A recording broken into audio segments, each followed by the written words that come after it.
2028, a horror anthology released by Elvelon Press. The first one is titled The Hellstrom Hex by LaMalfa. Midnight draws near as the witching hour strikes, while a moon phase completes over poorly built dikes. Though magpies take turns to deliver their song, the nightingale's wail fills the air before long. Footsteps now thump, swishing through the tall grass, leaving deep prints behind in the soft mud they pass. Sweet deals are then reached as the booted man sires a new child with a witch, bedding down on dry pyres. His objective is power. He is desperate to gain. Not surprisingly, for the shrewd woman, the same. Yes, their consummation secures part of a spell that is brewed in the depths of an old wishing well. By candlelight, potions are drunk and words said, casting magic so strong it could bring back the dead. Yet a thing goes awry as he puts on his boots, and she cuts up small animals, spices, and roots, because neither had wondered, nor noticed at least, about strange constellations far off in the east. Right conditions akin to when magi give gifts, but the stars were foretelling of something amiss. For the well, like a cauldron, was sturdy and sound, though dark secrets existed upon hallowed ground. The damned man had all but forgotten, you see. He had carelessly wished on that spot at age 3. Several decades ago, beyond worldly concerns, before children have choices or chances to learn, is a place in their consciousness, shrouded in dreams, where they dance rather innocently, or so it seems. In that past, the boy craved to grow strong and fill boots with a man whose vast labors were worthy of fruits. Thus he wished for the world in the palm of his hand, and so granted it was by the goddess of the land. Nigh but 2 had passed since those sweet days of yore, while the boy grew to man and then conquered each shore. As if Providence had guided him, prophecy held, here the crux had, like hellfire fell. A small twist did exist, not a curse, but a plea, that his wish be fulfilled with goodness and glee. Just the opposite happened.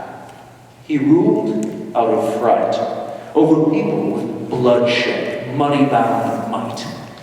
Lost himself along the way, took a wrong turn or two, while the goddess of land nearly wept through and through.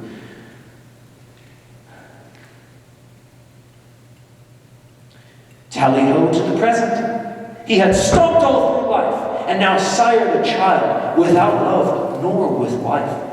As you guessed, the witch fully was caught unawares, while she crafted her hex, free from worry or cares. It would yield her a child she might raise as her own, in exchange for that power he had sought before grown. Of this star-crossed exchange, the land goddess stayed clear. Constellations foretold that which ought to be feared. From a long-ago tragedy never forgotten, the witch yearned to gain what was dead, long, and rotten. Unbeknownst to her, this man had slaughtered her kin, an unspeakable act, unforgivable sin. 'Twas a trifle years back, simply part of the trade, a lost consequence of the loud noise his boots made. From a distance, she cursed the young baron to fail in dark ways that made even full moonlight go pale.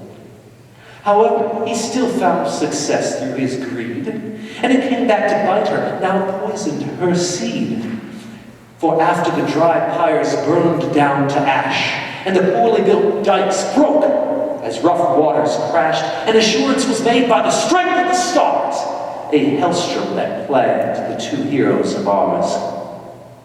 9 months to the day, a fresh babe came to be, with one eye the earth, and the other the sea.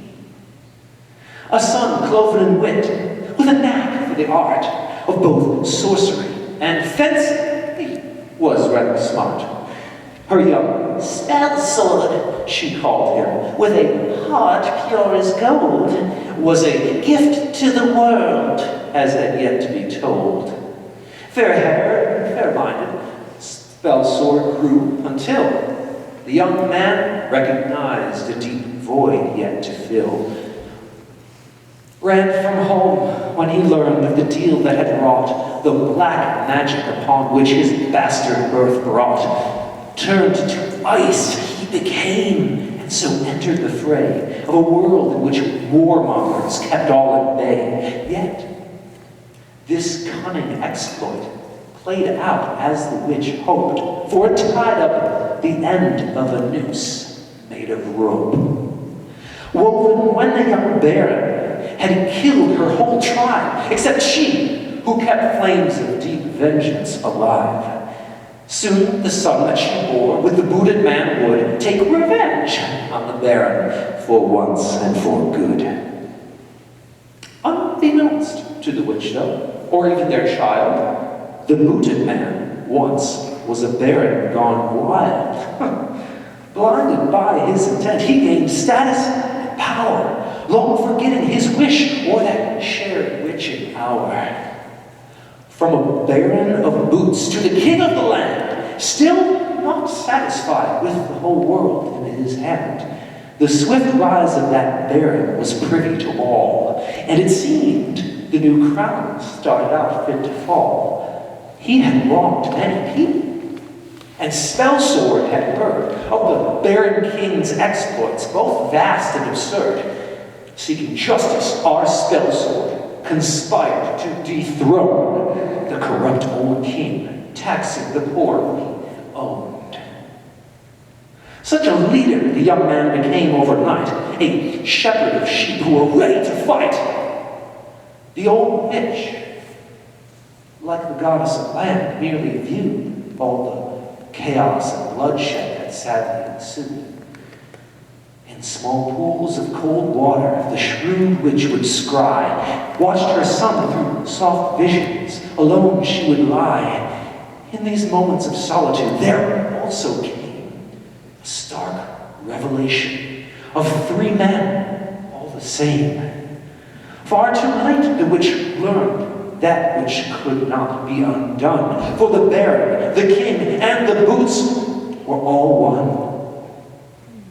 When the confrontation came closest to head, the old king and young man stood surrounded by dead. But when chance showed itself, a great choice Spellsword made. The land goddess helped to stay the man's blade.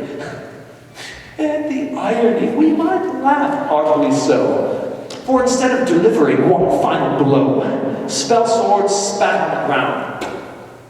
I have toppled your reign. Now live out your days in both sorrow and pain. Straight to prison, the booted Baron King swiftly went, with frustrations he could never possibly vent. He had filled both his boots, like the goddess foretold, and bewildered he pondered, now fragile and old. Back to home Spellsword traveled, with no plans to lead. He had fallen the mighty, fleshed out his deed. Let the world build itself. Now I've freed it from bonds. Then he wandered through valleys, whistled through ponds. To the swamp of his mother, the witch, he arrived, yet she cursed to the stars that her baron survived. Only now, when they met, did she tell of that man, whose king boots were not killed as was part of her plan. Spellsword sat there for ages, it seemed, just to stare and the witch with her tangled silvery hair. A clear voice gave to guide him, a neutral riposte, overriding those feelings which bothered him most. An eye for an eye makes the world blind, I know. And be careful, for one only reaps what one sows. But I've nothing for me, despite tides how they've turned. I have smote bygone fires my wild father had burned. I will leave you like him, make a life just for me. And someday if I've children, I'll make sure you see it. For it's how I teach them that loyalties lay in the land, for its gifts far outweigh the ambitions of man. And with that spell sword turned, taking leave of his home, venturing far beyond all that was sacred and known, finding joy on the road where his dreams became true, as the goddess of land for him always came through.